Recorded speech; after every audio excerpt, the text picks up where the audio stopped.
So right now we're going to talk about my running routine. First, we're going to start off with footwear. What am I running with these days? Right now I got these Nike Zoom Fly FK. They're like fly knits. My brother-in-law got me these while I was in Utah at one of their outlets, and I must say these are one of the best running shoes I've ever owned. So kudos to Nike for this. I've been looking for the links to this particular shoe. I can't find them. So if anybody can find these shoes, these might be discontinued. Who knows? But I must say, these shoes are very, very comfortable.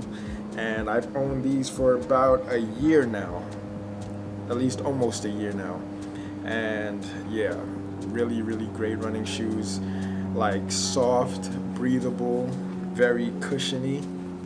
I talk about like footwear, the difference between training and running in a previous video. I'm not sure, but you want to have different shoes for different parts of your training, whether it's flat soles for your heavy lifting and like nice cushion soft support for your long distance runs, and different pair of shoes for like sprinting and whatnot, but that's a story for another day.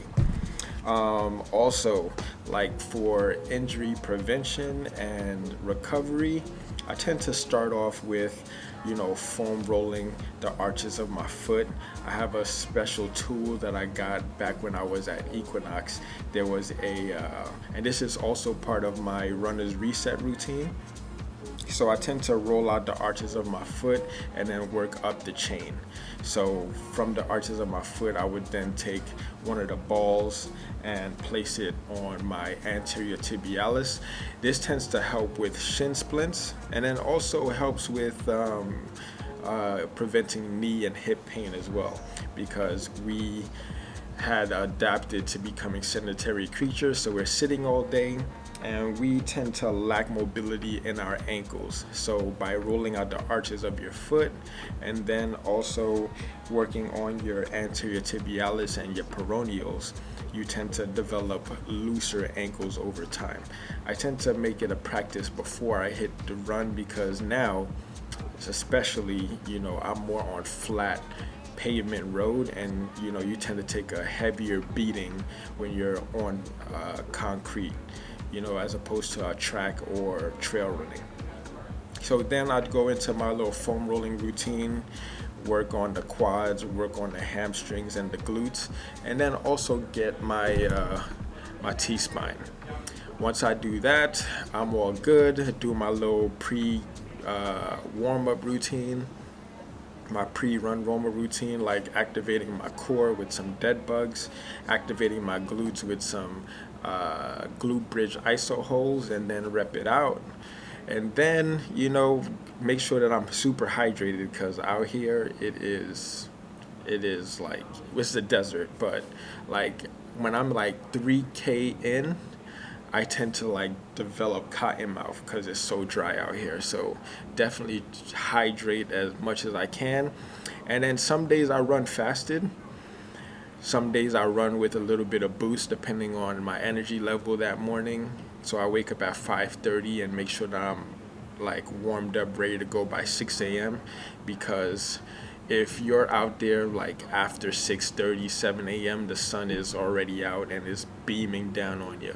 So, and it's really hard to run in that weather. At least I haven't adapted to that yet. Maybe over time, you know what I'm saying? But now I ain't playing, and I'm usually soaked, dripping by like my 3K. So, and I average about 3K to 5K runs, nothing, because I'm not a runner. Let me not say I'm not a runner, putting that energy out there. I'm slowly becoming a runner, slowly enjoying it. So there are days where I'm running 3K, and then on my longer runs, I'm running anywhere between 5 and 6K. Those have been my two longest runs, 5 and 6K so far. So just taking it one day at a time, come back home, hydrate again with either some Gatorade or some more water, and then have me a little protein shake, some oatmeal, and whatnot. So that has been my little running routine since I started putting running back in to my program and whatnot. But now get to the lifting, and you already know what that is like, right? Anyway, so that's like my running routine. That's like my whole, at least for right now. As time I get more efficient, maybe things will change and adapt. And as always, I'll keep you posted with all that. All right. Anyway, that is the vlog. And hopefully you guys found some sort of inspiration, motivation, or something that'll help you along your journey. Anyway, either way, still love you. Thank you guys for watching. Don't forget to comment, subscribe. Holla back. Peace.